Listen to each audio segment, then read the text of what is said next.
The sharp crack of a poker card hitting the rough-hewn table was the only sound that broke through the thick smoke and whiskey-soaked air of McGraw's saloon, and it was in that moment that Eleanor Hayes realized her fate was being decided by men who saw her as nothing more than property to be bartered and won. She stood in the corner of the establishment, her hands clasped tightly in front of her worn calico dress, watching as 5 men hunched over their cards in the dim lamplight. The year was 1876, and the mining camp of Silver Ridge, Montana Territory, had become her prison 3 months ago when her stepfather had sold her to the camp boss to settle his gambling debts. At 22 years old, Eleanor had cooked meals for 60 miners, scrubbed pots until her fingers bled, and endured the leering stares and crude comments of men who saw her as something to eventually claim once her contract was up. The camp boss, a corpulent man named Silas Hodge, sat at the poker table with a satisfied smirk on his face. He had been winning all night, his pile of coins and crumpled bills growing steadily larger. But then the mountain man had walked in. Eleanor had noticed him immediately. It was impossible not to. He stood well over 6 feet tall, with shoulders so broad they seemed to fill the doorway. His hair, a deep chestnut brown, hung past his collar, slightly wild as though he had just come down from the high country.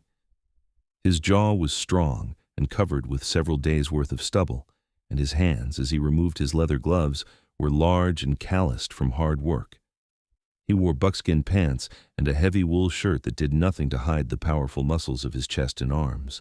A knife hung at his belt, and his boots were caked with mountain mud. The man had surveyed the saloon with eyes the color of a winter storm, gray and penetrating, before settling his gaze on the poker game. Without a word, he had pulled up a chair and tossed a leather pouch onto the table. The clink of gold coins had caught everyone's attention. "I am in," he had said, his voice a deep rumble with the faint trace of an accent Eleanor could not quite place. Perhaps Scandinavian, she thought, or German. That had been 2 hours ago. Now the game had narrowed to just 3 players, Silas Hodge, a weasel-faced prospector named Pike, and the mountain man who had introduced himself simply as Jakob. Eleanor watched as Jakob studied his cards, his expression unreadable. Silas was sweating now, his earlier confidence wavering. The pile of money in the center of the table had grown substantial, but more importantly, Silas had begun betting things he could not easily replace: supplies, equipment, and then, in a moment of desperation that made Eleanor's blood run cold, he had pointed at her. "The cook," Silas had announced, his voice slightly slurred from whiskey. "She is worth $300 easy. I put her in the pot." Eleanor's heart had hammered against her ribs.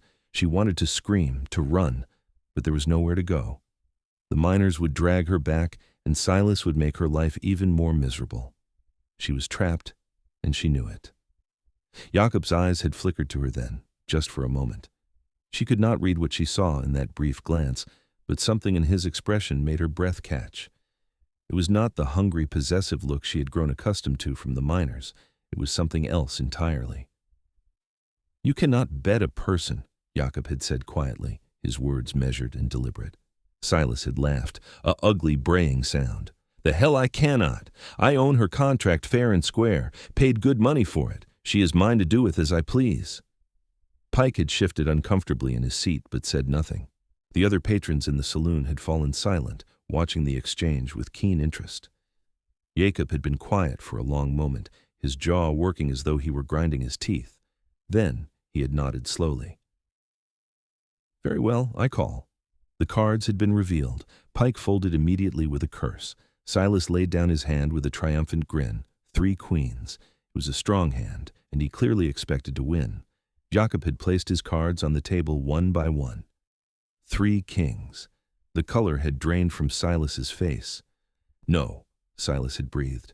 "No, that's not possible." Jakob had stood, his chair scraping against the wooden floor. He was even more imposing on his feet, his presence seeming to fill the entire room.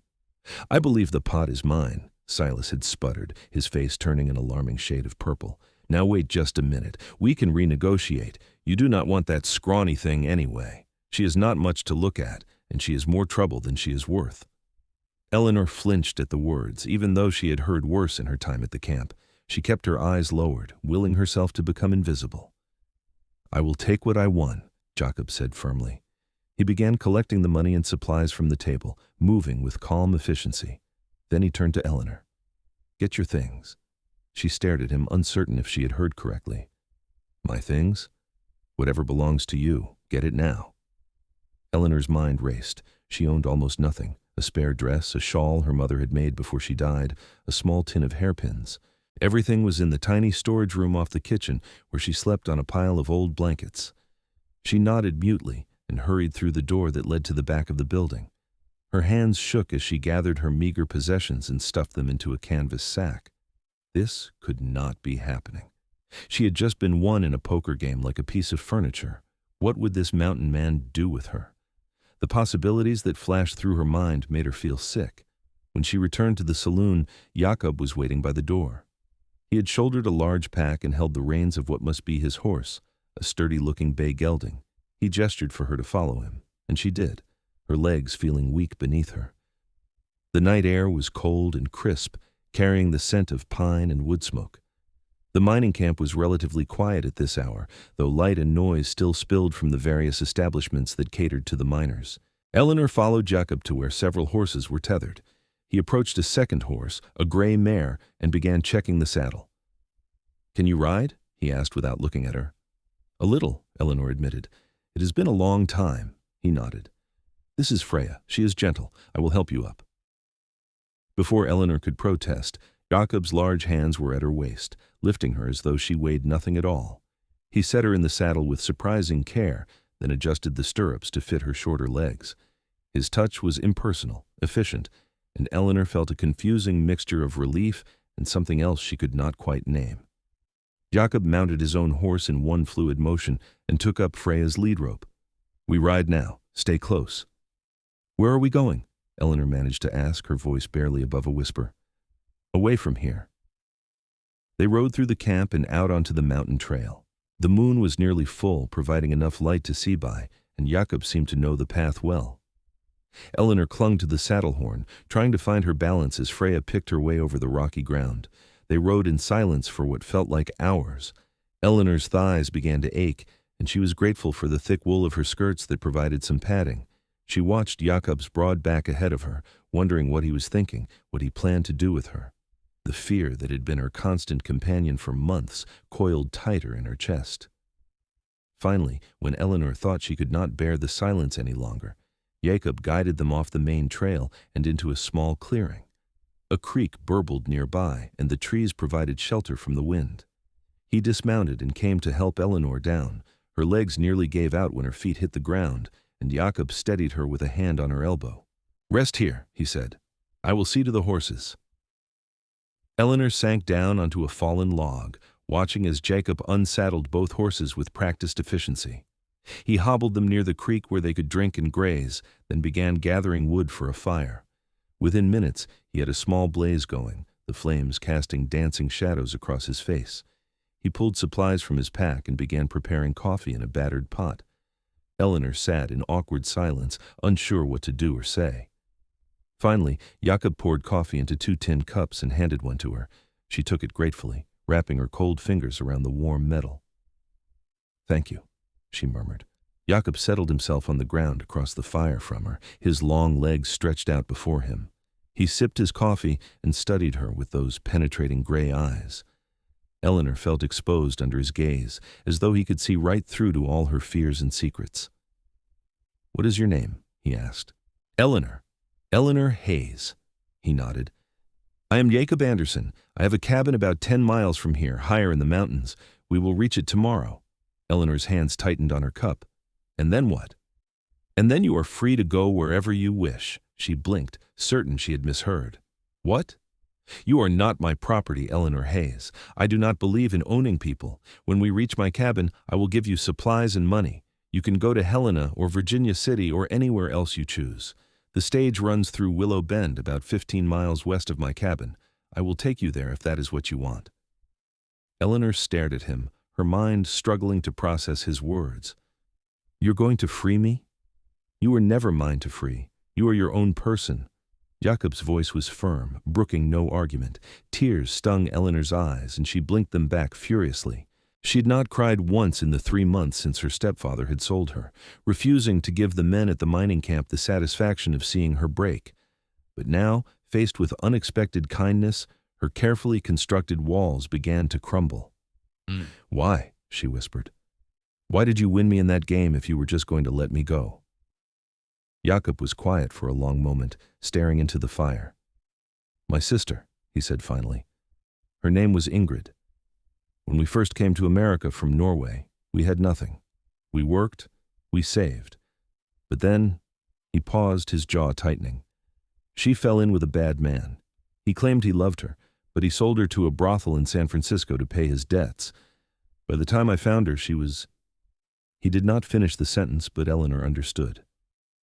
"I'm sorry," she said softly. Jakob nodded, his expression distant. "I could not save her, but I could help you. So I did." They sat in silence after that, the weight of his words hanging between them. Eleanor studied him in the firelight, seeing not just the powerful physique and rugged exterior, but something deeper. Pain, regret, a fundamental decency that seemed out of place in this harsh land. "Where will you go?" Jakob asked after a while. "Do you have family?" Eleanor shook her head. "My mother died when I was 16. My father remarried a year later. My stepfather was a gambler and a drunk. He used up my father's savings and then sold me to pay what he owed." The bitterness in her voice was unmistakable. "I have no one." "What about friends? A place you know?" "I grew up in St. Louis, but I have not been back there in years. After my mother died, my stepfather moved us west, always chasing the next big strike, the next sure thing." She laughed, but there was no humor in it. "There is nothing for me there." Jakob nodded thoughtfully. "Then you must decide what you want for yourself. You are young, you have skills, you can make a new life." "As a cook?" Eleanor could not keep the skepticism from her voice. "The only jobs for women like me are cooking, cleaning, or—" She did not finish, but they both knew what she meant. "There are other ways," Jakob said. "You could save money, start a business, a bakery perhaps, or a boarding house. It would be hard work, but no harder than what you have already done." Eleanor wanted to believe him, but years of disappointment and hardship had taught her to be wary of hope. Still, something in his steady gaze made her think that perhaps, just perhaps, he was right. "You should sleep," Jakob said, rising to his feet. "We have a long ride tomorrow. You can use my bedroll. I will keep watch." "You need sleep too," Eleanor protested. "I am used to it. Sleep, Eleanor. You are safe here." And surprisingly, Eleanor believed him. She settled into the bedroll he laid out for her, the wool blanket still warm from his pack. As she lay there, watching the stars through the branches overhead and listening to the crackle of the fire, she felt something she had not experienced in a very long time. Hope. The next morning dawned clear and cold. Eleanor woke to find Jakob already up, the fire rekindled and coffee brewing. He handed her a plate of fried salt pork and johnny cakes, which she accepted gratefully. Her stomach growled, reminding her that she had not eaten since yesterday morning. They ate in companionable silence, then broke camp and continued their journey up into the mountains. The trail grew steeper and more rugged, and Eleanor found herself grateful for Freya's sure-footed gait. The landscape was breathtaking. Towering pines, rocky outcroppings, and distant peaks still capped with snow despite it being late spring. As they rode, Eleanor found herself stealing glances at Jakob. In the daylight, she could see him more clearly. His face was weathered from years spent outdoors, with lines at the corners of his eyes that suggested he smiled more than his serious demeanor might indicate. His forearms, visible where he had rolled up his sleeves, were corded with muscle and covered with a dusting of dark hair. There was a scar along his left forearm, white and puckered, that looked like it might have come from a knife or animal claw. He caught her looking once and raised an eyebrow in question. Eleanor felt heat rise to her cheeks and quickly looked away. Around midday, they stopped to rest the horses and eat a quick meal of dried meat and hard biscuits. Jakob pulled a canteen from his pack and offered it to Eleanor first. The water was cold and clean, tasting of mountain streams. "How long have you lived in these mountains?" Eleanor asked, trying to make conversation. 4 years, Jakob replied. "After Ingrid died, I could not stay in the city. Too many people, too much noise. I came here to trap and hunt." It is a hard life, but it is honest. Do you ever get lonely? The question was out before Eleanor could stop herself, and she immediately regretted it. It seemed too personal, too intrusive. But Jakob did not seem offended. Sometimes, he admitted, but loneliness is better than bad company. Eleanor could not argue with that. She had been surrounded by people at the mining camp, but she had never felt more alone in her life. They continued riding, and as the afternoon wore on, Eleanor began to notice subtle changes in the landscape. The trail seemed more defined here, as though it was traveled regularly. Then, as they crested a ridge, Jakob pointed ahead. "There," he said. "My cabin." Eleanor followed his gaze and saw it. A sturdy log cabin nestled in a small valley. It was larger than she had expected, with a covered porch and a stone chimney. Behind it stood a small barn, and she could see a fenced area that might be a garden. Smoke curled from the chimney, and Eleanor realized with a start that someone must be there. Her apprehension must have shown on her face because Jakob said, "Do not worry, that's just Pete. He looks after the place when I'm away." As they rode down into the valley, a figure emerged from the cabin. Eleanor saw an older man, wiry and weathered, with a grizzled beard and sharp eyes. He raised a hand in greeting. "About time you got back," the man called. "I was starting to think you had gotten yourself into trouble." His gaze shifted to Eleanor, and his eyebrows rose. "And who might this be?" "This is Eleanor Hayes," Jakob said as he dismounted. "Eleanor, this is Pete Garrison. He is a trapper and my nearest neighbor, such as it is." Pete's cabin was apparently another 5 miles to the north, though he seemed to spend a fair amount of time at Jakob's place. He helped Eleanor down from her horse with a courteous nod, his eyes curious but not unkind. "Pleased to meet you, miss," Pete said. "I will leave you folks to get settled. Just wanted to make sure everything was all right." He gave Jakob a significant look, and Eleanor sensed some unspoken communication pass between the two men. After Pete had left, Jakob showed Eleanor into the cabin. The interior was neat and surprisingly well appointed. There was a large stone fireplace with a cooking crane, a sturdy table and chairs, and a bed in one corner covered with thick furs. Shelves lined the walls holding supplies and equipment. A door led to what appeared to be a second room. "That's my room," Jakob said, nodding toward the door. "You can have the main room. The bed is comfortable." Eleanor looked around, feeling overwhelmed. This cabin was more comfortable than anywhere she had lived in years. "I cannot take your bed," she protested. "You can and you will," Jakob said firmly. "I have slept in worse places. You need proper rest." He moved about the cabin, lighting lamps and stoking the fire. Eleanor stood awkwardly in the middle of the room, unsure what to do with herself. This strange situation, this unexpected kindness, left her feeling off balance. "Are you hungry?" Jakob asked. "I can make supper." "You have done enough," Eleanor said quickly. "Please, let me cook. I am good at it, and it will give me something to do." Jakob considered this, then nodded. "As you wish. The pantry is there." He pointed to a cabinet. "There is venison in the cold room out back, and vegetables from last year's garden. Use whatever you need." Eleanor set to work with relief, grateful to have something familiar to occupy her hands and mind. She found potatoes, carrots, and onions, along with dried herbs and a good supply of flour and lard. The cold room yielded a haunch of venison, well preserved in the cool mountain air. She decided to make a hearty stew and biscuits. As she cooked, she was aware of Jakob moving around the cabin, tending to various tasks. He brought in her small bag of belongings and set it near the bed, then disappeared outside to see to the horses. The domesticity of the situation felt surreal. Just yesterday she had been a virtual slave in a mining camp, and now she was cooking dinner in a mountain cabin with a man who had won her in a poker game and then promptly freed her. The stew bubbled over the fire, filling the cabin with savory aromas. Eleanor mixed up biscuit dough and placed the rounds in a cast-iron pan to bake. When Jakob came back inside, his hair damp from washing up at the pump, he inhaled deeply. "That smells very good," he said with what might have been a smile. It was hard to tell beneath his beard, but Eleanor thought she saw a softening around his eyes. They ate at the table, and Eleanor was pleased to see Jakob have second and then third helpings of the stew. He complimented her cooking sincerely, and she felt a warm glow of pride. At the mining camp, the men had consumed her food without comment, as though it was simply their due. After dinner, Jakob insisted on cleaning up while Eleanor rested. She sat by the fire, watching him wash the dishes in a basin with a competence that suggested he was used to taking care of himself. His movements were economical and efficient, those powerful hands surprisingly gentle with the crockery.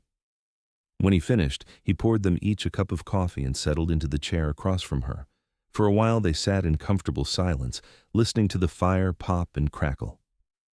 "Tomorrow I will ride to Willow Bend," Jakob said. "I need supplies anyway. I can inquire about the stage schedule and prices.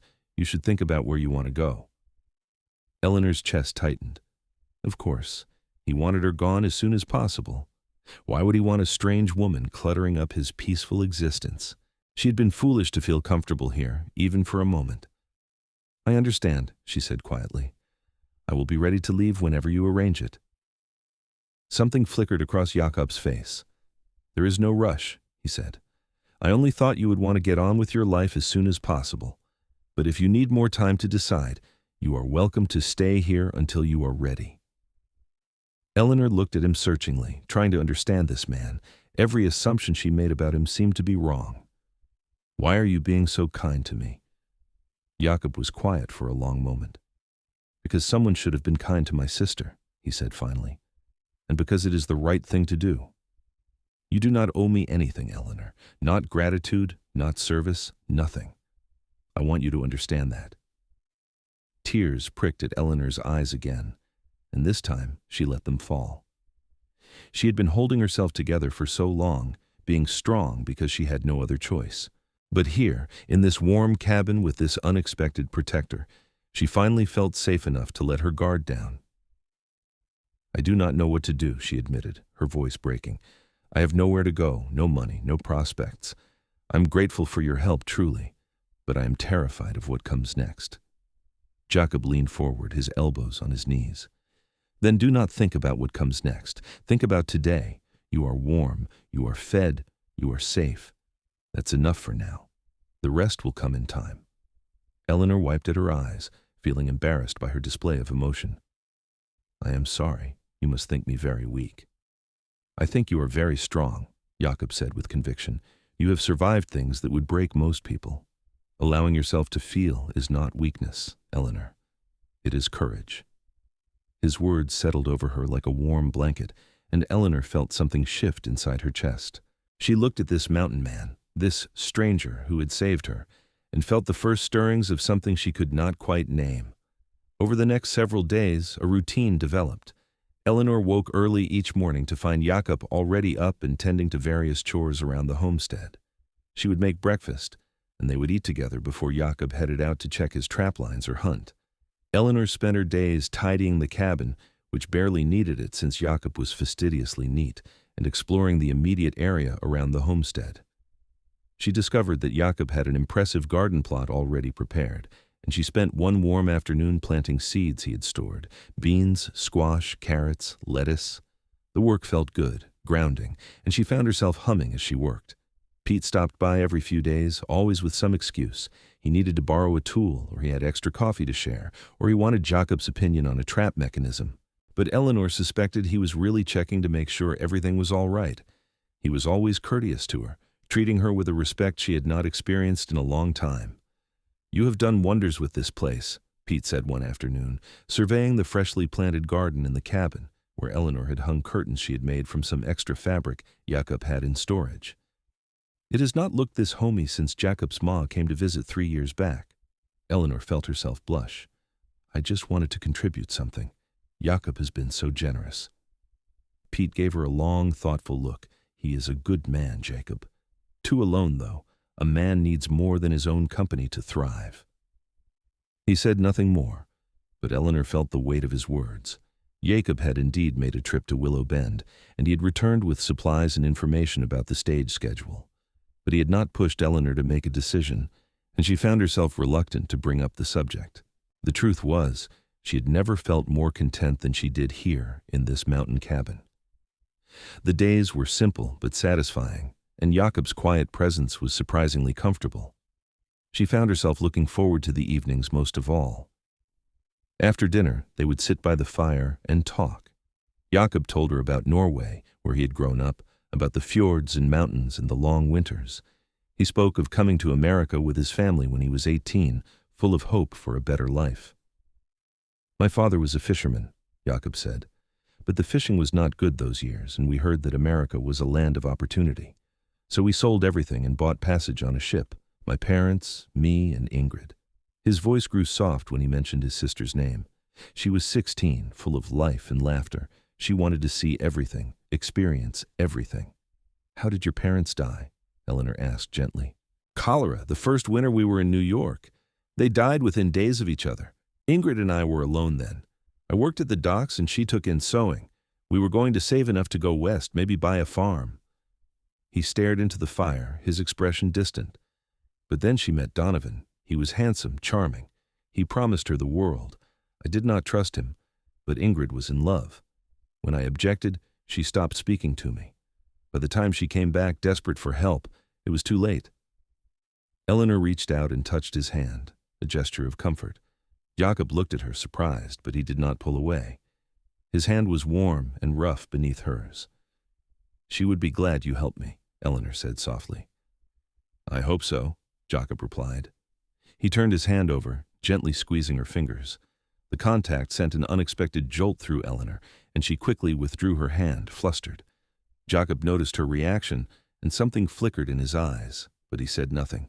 As the days turned into weeks, Eleanor found herself settling into life at the cabin more completely. She took over all the cooking, which seemed to please Jakob greatly. She mended his clothes, which had been badly in need of attention, and organized his supplies. She even learned to milk the cow Jakob kept in the barn, a placid creature named Bess. But more than the practical arrangements, Eleanor found herself drawn to Jakob himself. She watched him work, admiring the easy strength with which he split wood or hauled water. She loved the way he was gentle with the animals, speaking to his horse and the cow in soft Norwegian. She appreciated his quiet humor, the dry comments he would make that would catch her off guard and make her laugh. And she could not help but notice the way he looked at her sometimes when he thought she was not watching. There was something in his gaze that made her heart race and her skin feel warm. One evening, about 3 weeks after she'd arrived at the cabin, Eleanor was washing dishes when Jakob came up beside her with a towel to dry. You do not have to do that, Eleanor said. I can manage. I know, Jakob replied, but I want to help. They worked side by side, and Eleanor was acutely aware of his proximity. He was so much larger than her, his shoulder nearly level with the top of her head. She could smell the clean scent of him, soap and pine, and something uniquely his own. Eleanor, Jakob said suddenly, I need to ask you something. Her heart jumped. Yes?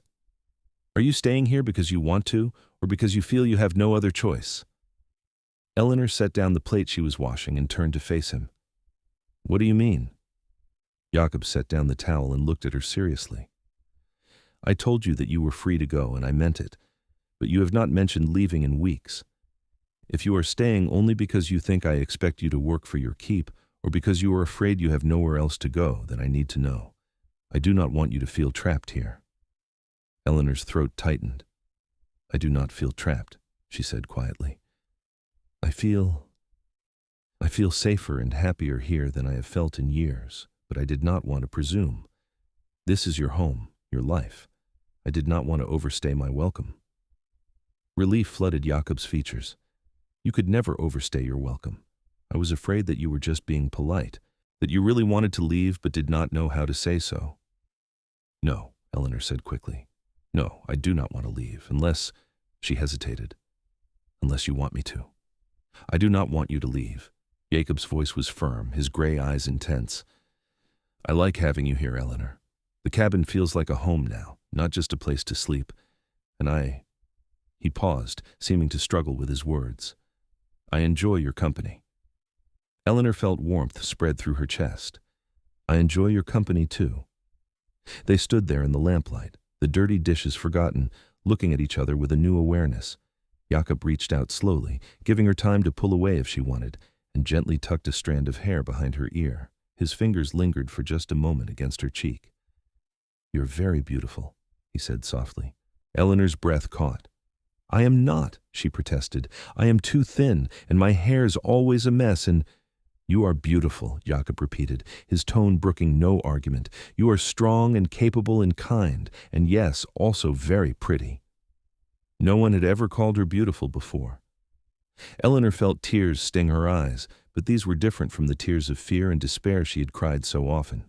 These were tears of joy. "Thank you," she whispered. Jakob smiled then, a real smile that transformed his usually serious face and made him look years younger. "Come," he said, taking her hand. "Let us sit by the fire. The dishes can wait." They settled onto the bench by the hearth, sitting closer than they usually did. Jakob kept hold of her hand, his thumb tracing gentle circles on her palm. Eleanor leaned her head against his shoulder, feeling the solid strength of him, and released a sigh of contentment. "Tell me about your mother," Jakob said. "What was she like?" Eleanor smiled at the memory. She was wonderful. She had red hair, real red, not auburn like mine. And she was always laughing, always finding joy in the smallest things. She loved to garden and bake. Our house always smelled like bread and flowers. Her smile faded. My father loved her so much. When she died, it was like something broke inside him. That is why he remarried so quickly, I think. He could not bear to be alone with his grief, but he chose poorly. My stepfather was nothing like my mother, and he made my father's last years miserable. Your father's gone too? Yes. He died about a year after my mother. The doctor said it was his heart, but I think it was really a broken spirit. Eleanor squeezed Jakob's hand. What about your mother? What was she like? Strong, Jakob said immediately. Very strong. She had to be, raising us in the harsh Norwegian winters, but she was also warm. Full of stories and songs, she used to tell us tales of the old gods and the Norse heroes. Ingrid loved those stories. His voice grew tender. My mother would have liked you. She always said that true strength was not about never falling down, but about getting back up each time. She sounds wonderful. She was. They sat in comfortable silence for a while, and Eleanor felt herself growing drowsy in the warmth of the fire and the security of Jakob's presence. She might have dozed off if Jakob had not stirred. You should go to bed, he said gently. You are tired. Eleanor wanted to protest, wanted to stay in this perfect moment, but she knew he was right.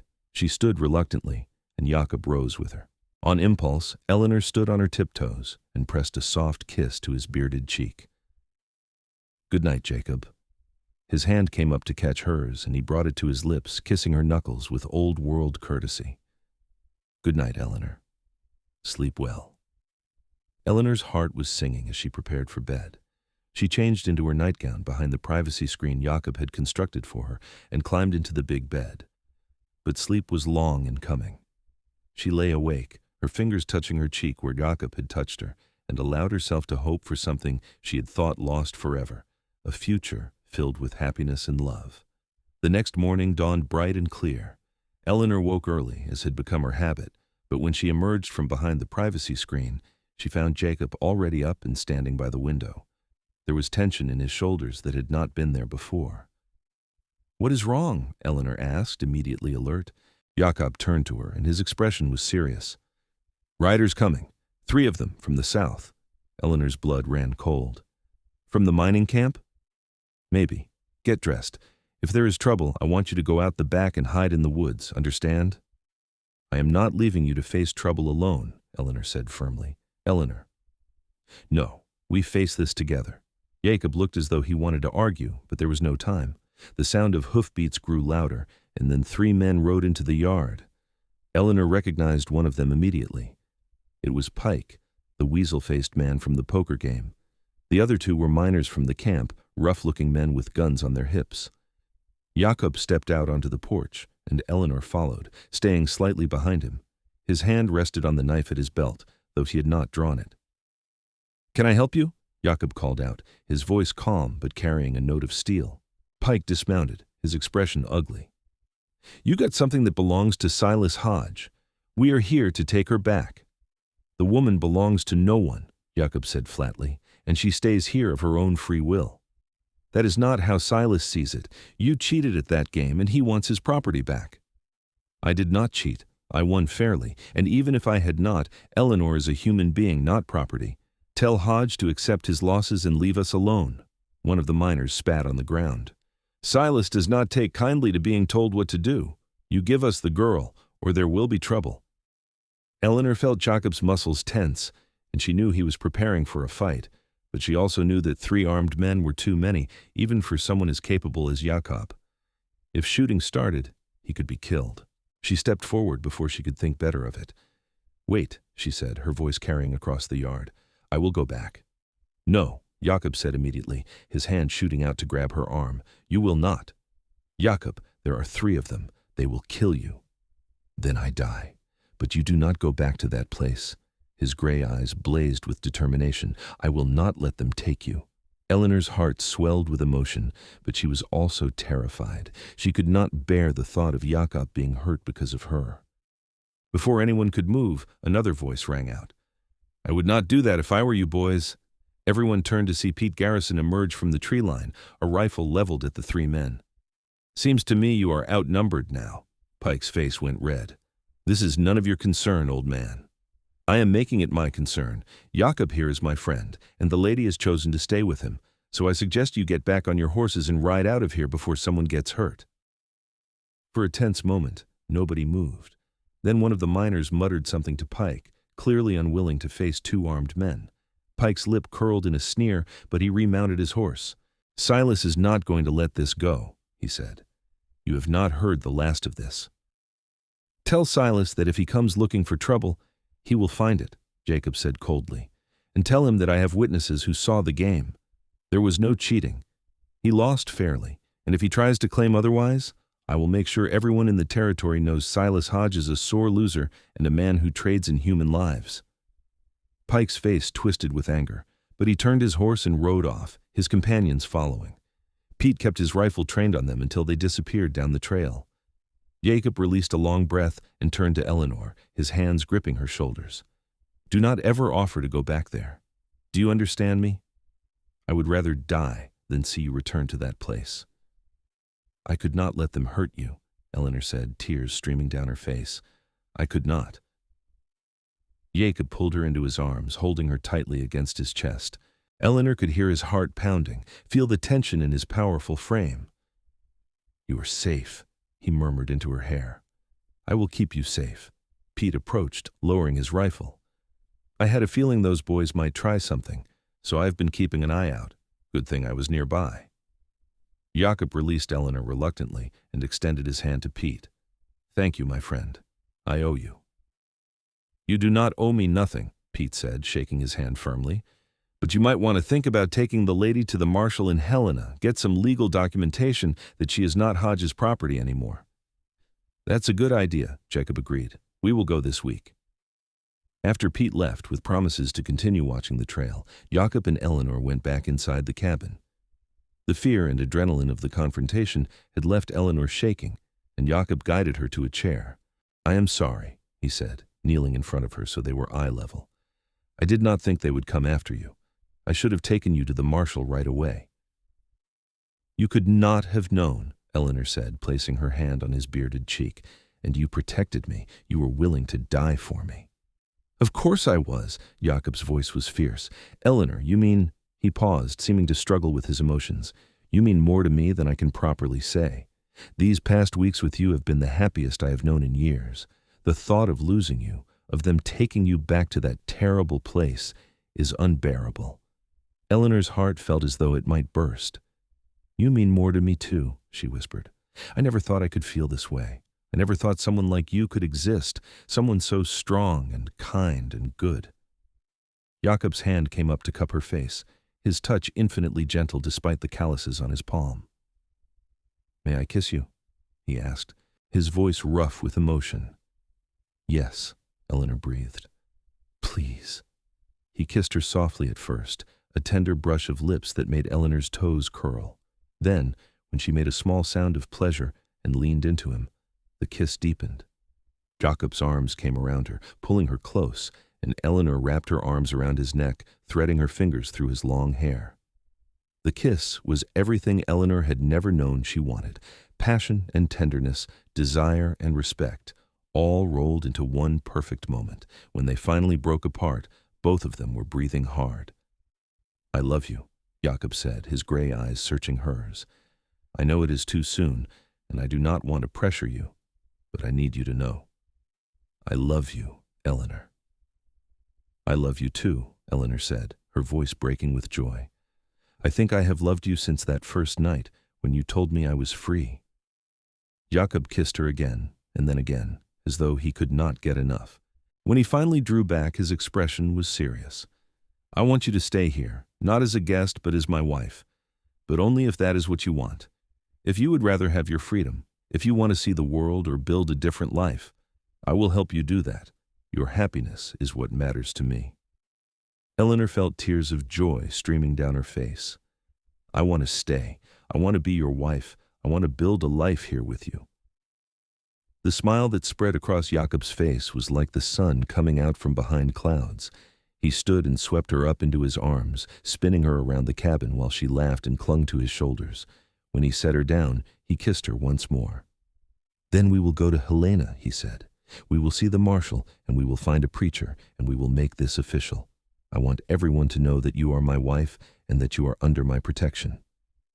When do we leave? Eleanor asked. Tomorrow. We will take both horses and make good time. Pete will watch the place. Jakob's expression grew serious. I want to get this settled before Hodge tries anything else.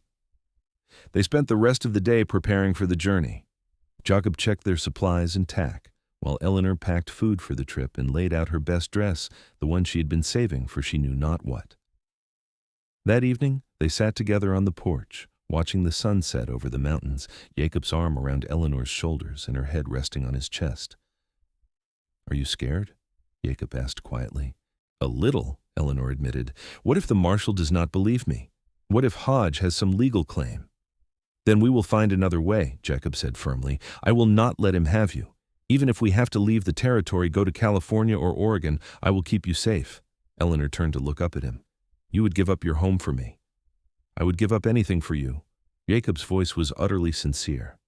A home is just a building, Eleanor. You are what makes it matter. Eleanor kissed him then, pouring all her love and gratitude into the gesture. When they finally went inside to sleep, Eleanor lay in the big bed and thought about how much her life had changed. Just a few weeks ago, she had been a slave in all but name, with no hope for the future. Now she was about to become the wife of a man she loved, a man who saw her as an equal and a partner. It felt like a dream, but the memory of Jakob's kisses on her lips assured her it was real. The journey to Helena took 2 days of hard riding. They camped one night along the trail, and Jakob was the perfect gentleman, giving Eleanor privacy and keeping a respectful distance, even though they had declared their love. Eleanor appreciated his consideration, even as part of her longed to be closer to him. Helena was a bustling town, much larger than the mining camp where Eleanor had been held. The streets were crowded with miners, merchants, and families, and the air rang with the sounds of hammers and saws as new buildings went up. Jakob led them directly to the marshal's office, a sturdy building near the center of town. The marshal was a weathered man in his 50s named Tom Bradshaw.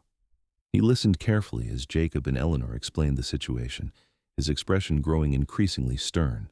I know Silas Hodge, Bradshaw said when they had finished. He has been in trouble before for shady dealings. But I have to tell you, miss, the law in these territories is not always clear on situations like this. If your stepfather signed a contract selling your labor, it might be considered legal, even if it is not moral. Eleanor's heart sank, but Jakob spoke up. What if the contract was signed under duress? What if her stepfather did not have the legal right to indenture an adult woman without her consent? Bradshaw considered this.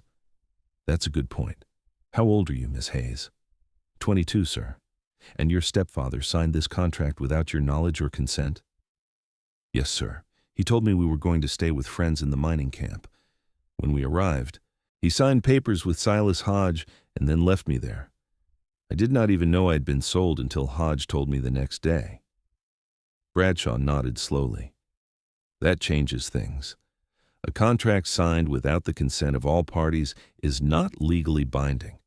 And since you were of age, your stepfather had no legal authority to indenture you. He pulled out a pen and paper.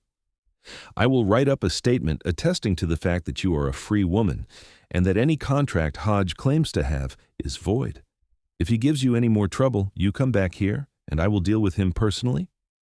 Relief flooded through Eleanor, and she felt Jakob squeeze her hand supportively. "Thank you, Marshal. Thank you so much. Just doing my job, miss. I'm glad you got away from that situation." Bradshaw's expression softened. "Are you going to be all right? Do you have somewhere safe to stay?" "She is with me," Jakob said firmly. "And we are going to be married." Bradshaw smiled.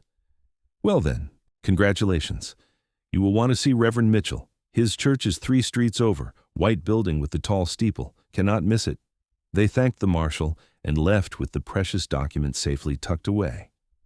Eleanor felt as though a massive weight had been lifted from her shoulders. She was truly free now, with legal documentation to prove it. The Reverend Mitchell was a kindly man with white hair and a gentle manner. He agreed to marry them the following morning, giving Eleanor time to find a proper dress. Jakob took her to the general store and insisted on buying her a beautiful blue calico dress with white lace trim. He also purchased a new shirt for himself and had his hair and beard trimmed at the barber shop. That evening, they checked into a boarding house, taking separate rooms despite the knowing looks from the proprietress. Jakob kissed Eleanor goodnight at her door, a sweet, lingering kiss that promised more to come. "Tomorrow you will be my wife," he murmured against her lips. "Tomorrow," Eleanor agreed, her heart full to bursting. She barely slept that night, too excited and nervous. When morning came, she dressed carefully in her new blue dress and pinned up her auburn hair with the pins her mother had given her. When she looked at herself in the small mirror, she barely recognized the woman staring back. Her cheeks were flushed with happiness, her eyes bright, and for the first time in years, she looked truly alive. Jakob was waiting for her at the bottom of the stairs, and the expression on his face when he saw her made Eleanor's breath catch. He looked impossibly handsome in his new shirt, his hair neatly combed and his beard trimmed. He offered her his arm, and together they walked to the church. The ceremony was simple but perfect. Reverend Mitchell spoke about love and partnership, about building a life together through faith and commitment. When it came time for the vows, Jakob's voice was strong and clear as he promised to love, honor, and cherish Eleanor for all his days. Eleanor's voice shook with emotion as she made the same promises to him. "I now pronounce you man and wife," Reverend Mitchell said with a warm smile. "You may kiss your bride." Jakob cupped Eleanor's face in his large hands and kissed her tenderly, sealing their union. Eleanor felt tears of joy streaming down her cheeks. She was married, she was loved, she was home. They signed the marriage certificate, which the Reverend witnessed, and then walked back out into the bright sunshine as husband and wife. Jakob had arranged for a special dinner at the town's best restaurant, and they spent the afternoon celebrating their new life together. That evening, they returned to the boarding house. Eleanor's heart pounded as Jakob led her to his room instead of hers. He closed the door behind them and turned to face her, his expression tender. "Are you nervous?" he asked gently. "A little," Eleanor admitted, "but I trust you, Jakob. I love you. I love you too, and I will be gentle, I promise." He kissed her then, slow and sweet, and Eleanor melted into his arms. He was indeed gentle, patient, taking his time to make sure she was comfortable and cared for. That night, Eleanor learned what it meant to be truly loved body and soul.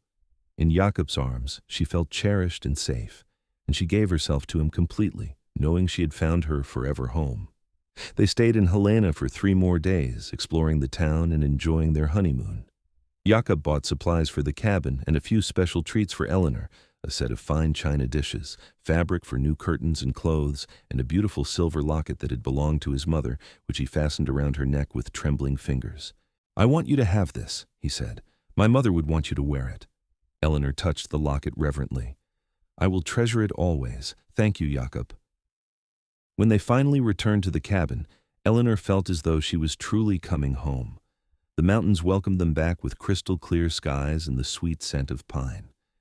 Pete had kept everything in order, and he congratulated them heartily on their marriage, presenting Eleanor with a beautiful quilt he had bought from a local woman. "Every home needs a proper wedding quilt," he said with a grin. Life settled into a comfortable rhythm. Eleanor threw herself into making the cabin a true home, using the fabric Jakob had bought to make curtains and tablecloths. She tended the garden, which was thriving in the summer warmth, and learned to preserve vegetables for the coming winter. She also learned to help Jakob with the animals, feeding the chickens he had acquired and milking Bess each morning and evening. But more than the domestic tasks, Eleanor reveled in being Jakob's wife. They talked for hours about everything and nothing, sharing their hopes and dreams for the future. Jakob taught her to shoot, patiently showing her how to handle his rifle until she could hit a target with reasonable accuracy. Eleanor taught him some of the songs her mother had sung, filling the cabin with music. At night, they would lie together in their bed, wrapped in each other's arms, and Eleanor would thank God for the incredible turn her life had taken. She had gone from being sold like an object to being cherished like a treasure, and she never took a moment of it for granted. Summer gave way to autumn, and the mountains exploded with color. Eleanor and Jakob worked side by side to prepare for winter, cutting and stacking wood, hunting and preserving meat, harvesting the last of the garden vegetables. Pete helped with the bigger tasks, and Eleanor grew fond of the gruff old trapper who treated her with avuncular affection. One October afternoon, Eleanor was in the cabin making apple preserves from the wild apples she and Jakob had gathered when she heard horses approaching. Her heart jumped with fear, memories of Pike and the miners flooding back. But when she looked out the window, she saw it was the marshal from Helena, accompanied by another man she did not recognize. Jakob came out of the barn, his expression wary. Eleanor joined him on the porch, and he immediately put a protective arm around her waist. "Marshal Bradshaw," Jakob said. "What brings you all the way out here?" Bradshaw dismounted, looking tired from the journey. "I wanted to let you folks know that Silas Hodge will not be bothering you anymore. He tried to bring charges against you, claiming you cheated at cards, but when we investigated, we found a lot worse. Turns out he's been running an illegal operation, bringing women into the territory under false pretenses and essentially enslaving them. We shut down his operation and arrested him. He's going to prison for a long time." Eleanor felt her knees go weak with relief, and Jakob tightened his hold on her. "That's a very good news.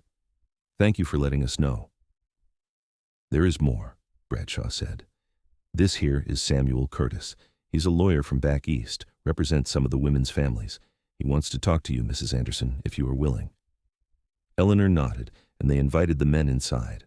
Over coffee and Eleanor's apple cake, Samuel Curtis explained that several families had been searching for their daughters who had disappeared into the Western Territories. With Hodge's arrest, they had discovered the extent of his operation. "We are building a case to make sure he never gets out of prison," Curtis said, "and we are trying to reunite the women with their families, if that is what they want.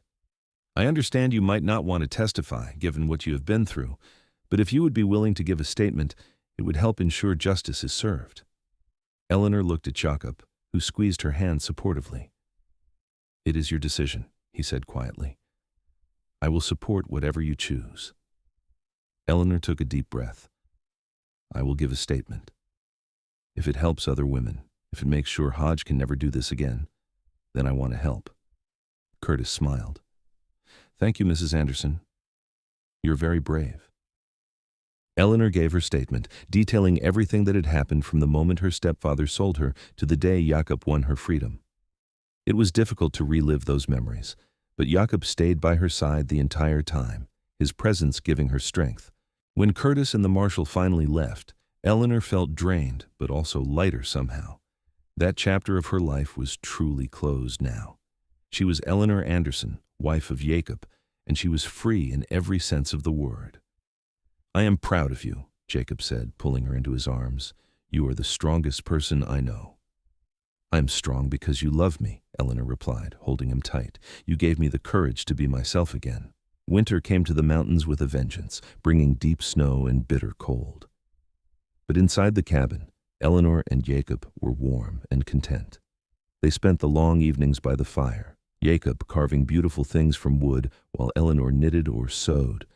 They read aloud to each other from the books Jakob had collected over the years, and they made love under the thick firs, their passion keeping the cold at bay. Pete came to stay with them during the worst of the storms, and Eleanor enjoyed having him there. He told wonderful stories of his years in the mountains, and he and Jakob would argue good-naturedly about the best ways to trap or track various animals. Eleanor felt like she had gained not just a husband, but a family. As winter began to wane, and the first signs of spring appeared, Eleanor realized she had been feeling strange. She was tired more often, and certain smells that had never bothered her before now made her feel queasy. One morning, after being sick for the third day in a row, she saw Jakob watching her with a knowing expression. "Eleanor," he said gently, "do you think you might be carrying a child?" The thought had crossed her mind, but she had been afraid to voice it. Now, hearing Jakob say it out loud, she felt a surge of joy mixed with apprehension. "It is possible. I have not had my courses in 2 months." Jakob knelt before her, taking her hands in his. "How do you feel about that?" "Terrified," Eleanor admitted, "but also happier than I can say. Do you want children, Jakob?" "Very much," he said, his voice thick with emotion, "but only if you do. Your well-being is what matters most to me." "I want this baby," Eleanor said, tears streaming down her face. "I want to have your children and raise a family with you in this beautiful place." Jakob kissed her tenderly, his large hand coming to rest on her still flat stomach. "Then we will have a child, and I will do everything in my power to take care of you both." Eleanor's pregnancy progressed smoothly through the spring and into summer. Jakob was incredibly attentive, insisting she rest more and refusing to let her do any heavy work. Pete was delighted by the news and began carving a cradle for the baby, the wood smooth and beautiful under his skilled hands.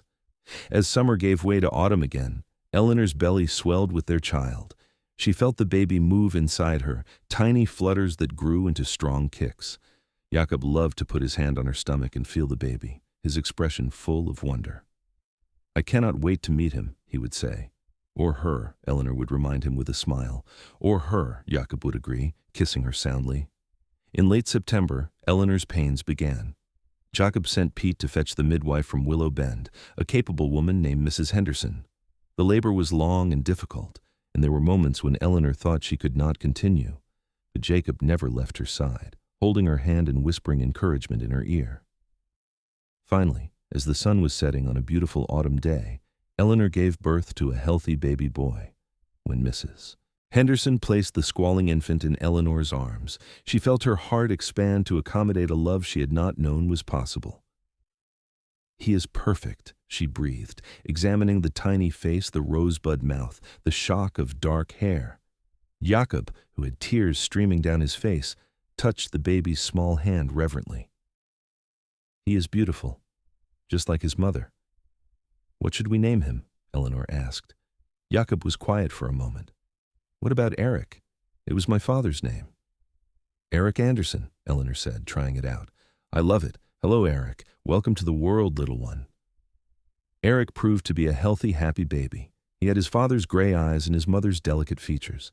Jakob was a devoted father, walking the floor with Eric when he cried in the night and making funny faces to get the baby to smile. Eleanor would watch them together and feel overcome with gratitude for this life she had been given. The years passed in a blur of happiness. Eric grew into a sturdy toddler, his laughter filling the cabin. When he was 2, Eleanor became pregnant again, and this time she gave birth to a daughter they named Ingrid, after Jakob's sister. Ingrid had red hair like Eleanor's mother and a sweet, gentle disposition. As the children grew, the cabin seemed to grow with them.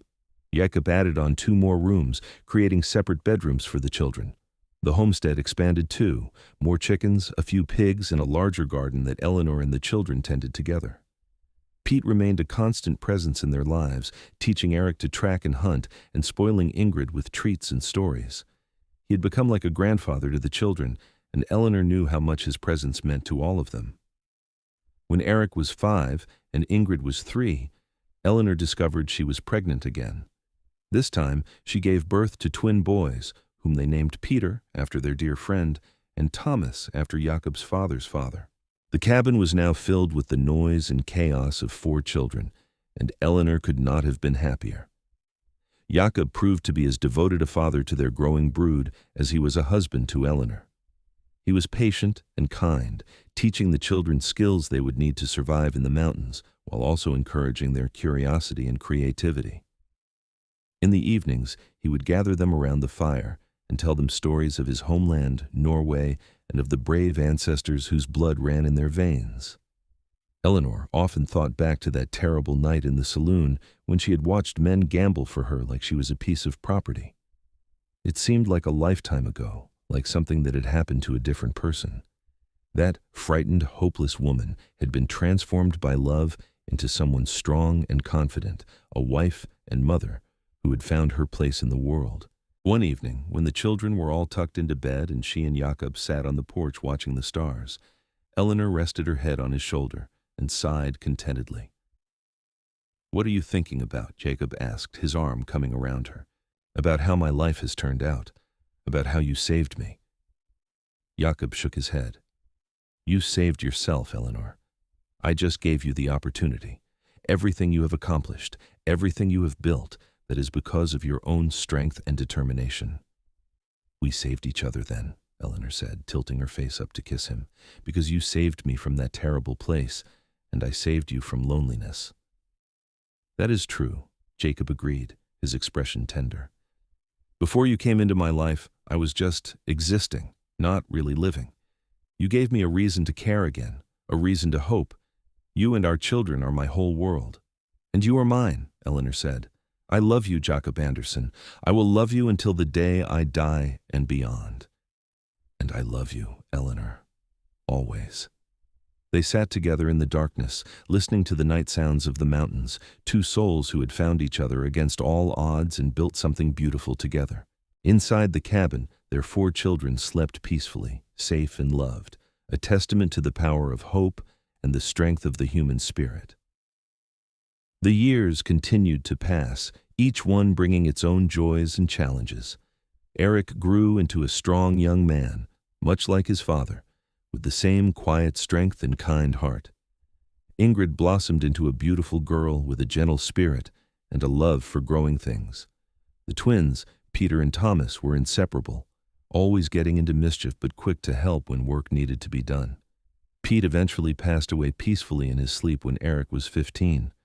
The whole family mourned him deeply, and they buried him on a beautiful hillside overlooking the valley, with a simple wooden cross Jakob carved with Pete's name and dates. Eleanor made sure the children understood what a gift Pete's friendship had been, how he had helped protect their family in those early, uncertain days. As the children grew older and began to make their own way in the world, Eleanor and Jakob found themselves with more time to spend together. They would take long walks through the mountains, remembering their early days together and marveling at how far they had come. Eric eventually married a sweet girl from Willow Bend, and they built a cabin on the eastern edge of Jakob's property. Ingrid fell in love with a schoolteacher from Helena, a kind and educated man who treated her like a treasure. The twins both became trappers, following in their father's footsteps, and built a cabin together further up the mountain. One autumn evening, when Eleanor was 50 years old and Jakob was 54, they sat on the porch of their cabin, now grown even larger with the additions Jakob had made over the years. They had just come back from a family gathering at Eric's place, where they had celebrated the birth of their 3rd grandchild. "Can you believe it?" Eleanor said, rocking gently in the chair Jakob had made for her years ago. "We have 10 grandchildren now." 10, Jakob chuckled, the sound deep and warm. "And every one of them a blessing, just like their parents." Eleanor looked at her husband, noting the silver in his hair and beard, the deeper lines around his eyes. But he was still strong, still capable, still the man who had saved her all those years ago. And when he looked at her, his gray eyes still held the same love and devotion they had from the beginning. "Do you ever regret it?" she asked. "Winning me in that poker game? Your life would have been much simpler without me and all these children." Jakob reached over and took her hand, his thumb tracing the familiar pattern on her palm that he had traced 1,000 times over the years. "I have never regretted a single moment. You are the best thing that ever happened to me, Eleanor. You and our children and grandchildren. You gave me a family, a real home. How could I ever regret that?" "I just wanted to hear you say it," Eleanor said with a smile, "because I never regret it either, not one single day." As the sun set over the mountains, painting the sky in shades of gold and crimson, Eleanor thought about the long journey that had brought her to this moment. She had been sold, traded, treated as property, but she had survived. She had found love in the most unexpected place, with the most unexpected person. And together, she and Jakob had built a life that was richer and fuller than anything she could have imagined in those dark days at the mining camp. Their children were grown and thriving, their grandchildren healthy and happy. The homestead they had built together, was prosperous and beautiful. And most importantly, the love they shared had only deepened and strengthened over the years, weathering every storm and emerging even brighter. "What are you thinking about now?" Jakob asked, noticing the expression on her face. "About love," Eleanor said. "About how it can find you in the darkest places and transform your life completely. About how one person's kindness can change everything." Jakob raised her hand to his lips and kissed it gently, the gesture as romantic now as it had been the first time he had done it. "You changed my life too, you know. I was lost before I found you. You gave me purpose and joy." "Then we are even," Eleanor said, leaning over to kiss him properly. "Two lost souls who found each other and made something beautiful." As darkness fell and the first stars appeared in the sky, they went inside their warm cabin, hand in hand, ready to face whatever the future might bring together. And if the walls could talk, they would tell a story of love and redemption, of a woman who was sold to a mining camp as a cook and a mountain man who won her in a poker game and freed her, and how that unlikely beginning led to a lifetime of happiness and a legacy that would endure for generations. The fire crackled in the hearth, casting warm light throughout the room. Eleanor began preparing their evening meal while Jakob sat at the table, carving small wooden toys for their newest grandchildren. It was a scene that had played out thousands of times over the years, comfortable and familiar, yet still precious. "Do you remember the first meal I cooked for you?" Eleanor asked, stirring the stew that bubbled over the fire. "Venison stew and biscuits," Jakob said immediately. "I remember thinking that you were not only beautiful and brave, but talented too. Those biscuits were the best I had ever tasted." Eleanor laughed. "You were just hungry. You had probably been eating your own cooking for too long." "No, they were perfect. Everything you make is perfect." Jakob set down his carving and came to stand behind her, wrapping his arms around her waist and resting his chin on top of her head. "Thank you for all these years of wonderful meals and everything else you have given me." Eleanor leaned back against his solid chest, feeling safe and loved as she always did in his embrace. "Thank you for giving me a life worth living, for seeing me as a person when everyone else saw me as property, for loving me." They stood that way for a long moment, two people who had found each other across an impossible divide and chosen to build something lasting and true. The stew continued to bubble, filling the cabin with savory aromas, and outside, the mountains stood eternal and unchanging, witnesses to their love story. That night, after they had eaten and cleaned up, they lay in their bed under the quilt Pete had given them as a wedding gift, now softened and faded with age, but still warm and beautiful. Jakob pulled Eleanor close, her head resting on his chest as it had on so many nights before. "Tell me again about the day Eric was born," Eleanor said sleepily. It was a story she never tired of hearing from Jakob's perspective. "You were so strong," Jakob said, his voice a rumble beneath her ear. "So brave. I was terrified the whole time, afraid I would lose you. But you fought through the pain and brought our son into the world. When I heard his first cry, I knew that my life had changed forever. I was a father. We were a family. And I promised myself in that moment that I would spend every day of my life making sure you and our children knew how much you were loved." "And you have kept that promise," Eleanor murmured, "every single day." "As you have kept yours," Jakob replied, kissing the top of her head. "Sleep now, my love. Tomorrow is another day, another chance to be grateful for this life we have built." Eleanor drifted off to sleep, secure in the knowledge that she was exactly where she belonged. The journey from that terrible saloon to this warm bed had been long and sometimes difficult, but it had been worth every moment. She had found her home, not in a place, but in the heart of the mountain man who had freed her and loved her and given her a family. As the years continued to pass, Eleanor and Jakob grew older together, their love maturing like fine wine. They watched their grandchildren grow and eventually welcomed great-grandchildren into the world. The homestead remained the center of the family, with children and grandchildren visiting regularly, filling the cabin and surrounding land with laughter and life. On their 30th wedding anniversary, Eric and Ingrid organized a huge celebration. The entire family gathered, along with friends from all over the territory. There was food and music and dancing, and at the center of it all were Eleanor and Jakob, still holding hands, still looking at each other with the same love that had brought them together 3 decades before. Eric stood up to make a toast. His own children gathered around him. "To my parents," he said, his voice strong and clear. "They have shown all of us what true love looks like. They have built a legacy not just of children and grandchildren, but of kindness, strength, and devotion.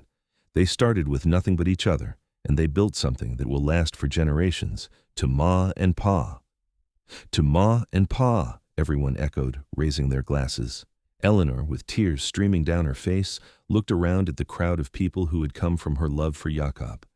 4 children, 10 grandchildren, and now 3 great-grandchildren, with more surely to come.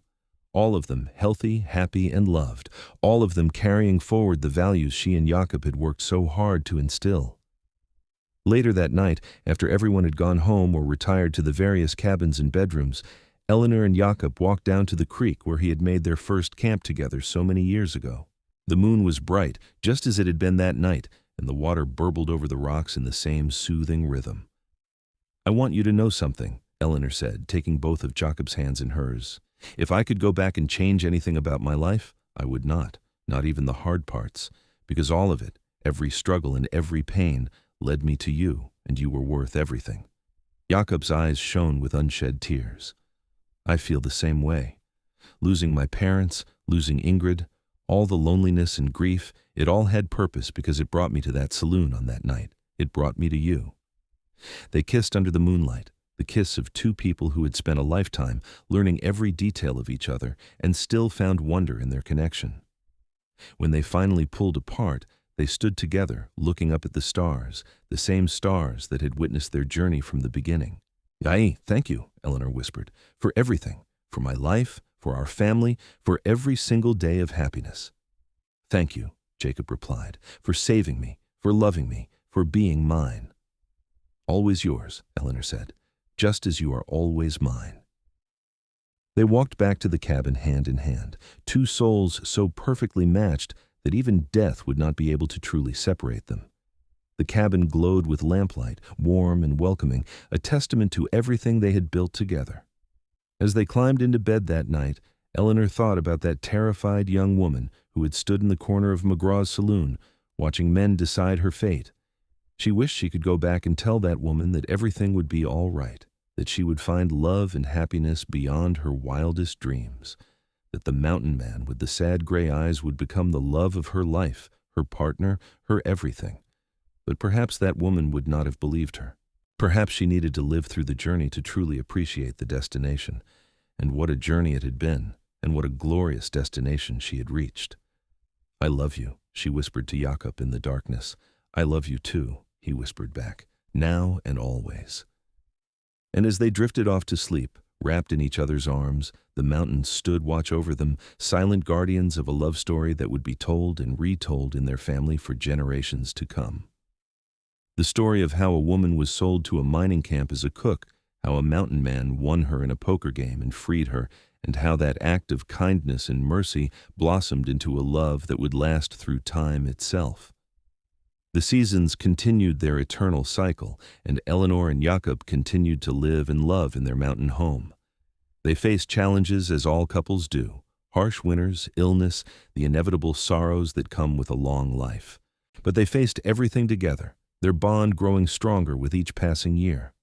When Eleanor was 60, she fell ill with pneumonia. For weeks, Jakob barely left her side, nursing her with a tenderness that made the visiting doctor comment that he had never seen such devotion. Eleanor pulled through, but she was weaker after that, and Jakob became even more protective of her. "You need to rest more," he would insist, wrapping her in blankets and bringing her tea. "I need to keep living," Eleanor would counter, but she said it with love and usually let him fuss over her because she knew it made him feel better. They took to sitting on the porch more often, watching the world go by, reminiscing about their years together. They talked about the children and grandchildren, about the homestead, and the land they had poured their lives into. They talked about their hopes for the future, even as they both knew their time was finite. "Promise me something," Eleanor said one evening as they watched the sunset paint the mountains in shades of orange and purple. "Anything," Jakob replied immediately. "Promise me that when I am gone, you will not grieve forever. That you will keep living, keep finding joy. Our children and grandchildren will need you." Jakob's jaw tightened. Do not talk about dying. We have many years left. Maybe we do, Eleanor said gently, but maybe we do not. And I need to know that you will be all right. You gave me a beautiful life, Jakob. I could not bear the thought of you suffering when I am gone. Jakob was quiet for a long time, his hand gripping hers tightly. I will try, he said finally. But you are my heart, Eleanor. When you go, you will take a piece of me with you. And you will always have a piece of me too, Eleanor said, touching the locket she still wore around her neck every day. But there will be enough of you left for our family. They need you. Promise me you will be there for them. I promise, Jakob said, his voice rough with emotion, but you have to promise me something too.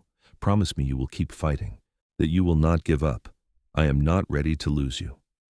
I promise to keep fighting for as long as I can, Eleanor agreed, because I am not ready to leave you either. There is still so much life left to live, and for a while, it seemed like they would have many more years. Eleanor regained much of her strength, and they continued to live their lives fully, surrounded by family and love. They celebrated birthdays and anniversaries, welcomed new great-grandchildren, and watched their family tree continue to grow and branch. But as Eleanor approached her 75th birthday, they both knew their time together was drawing to a close. She was not ill exactly, but she was tired in a way that no amount of rest could cure.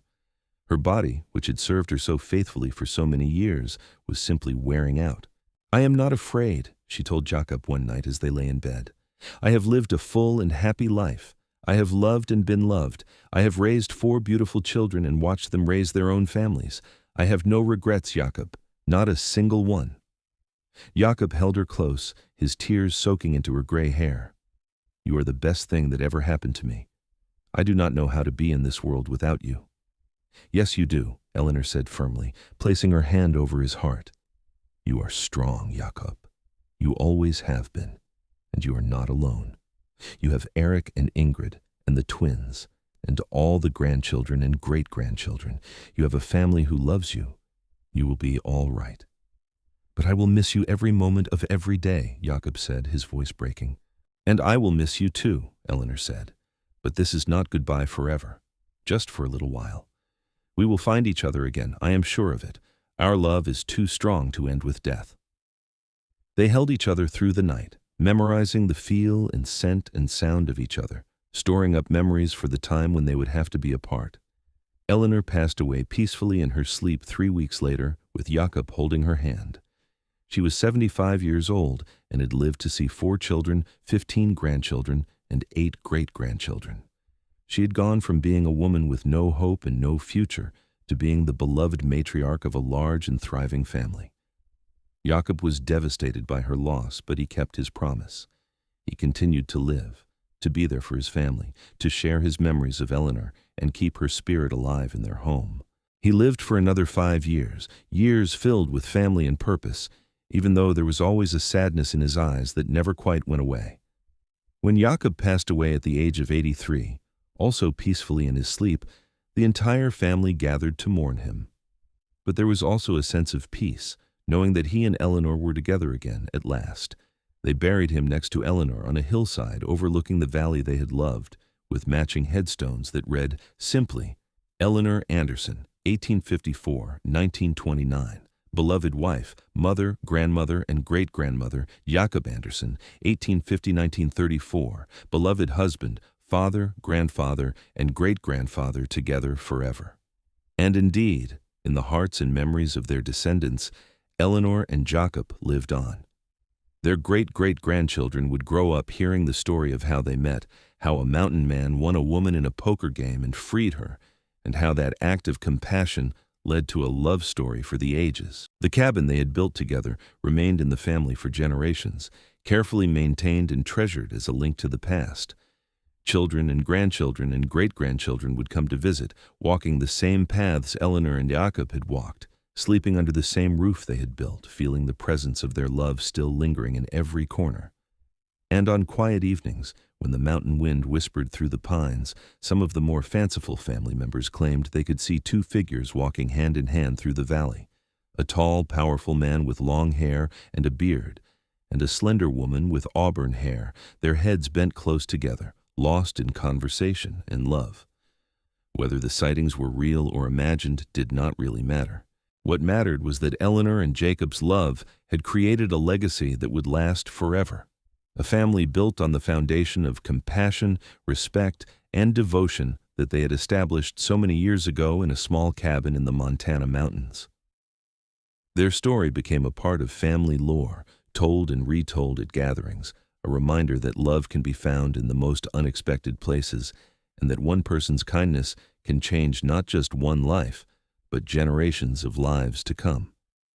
It was a story of hope and redemption, of second chances and new beginnings, of two people who found each other against all odds and built something beautiful that would outlast them both. And so, while Eleanor and Jakob's time on earth eventually came to an end, their love story never truly ended at all.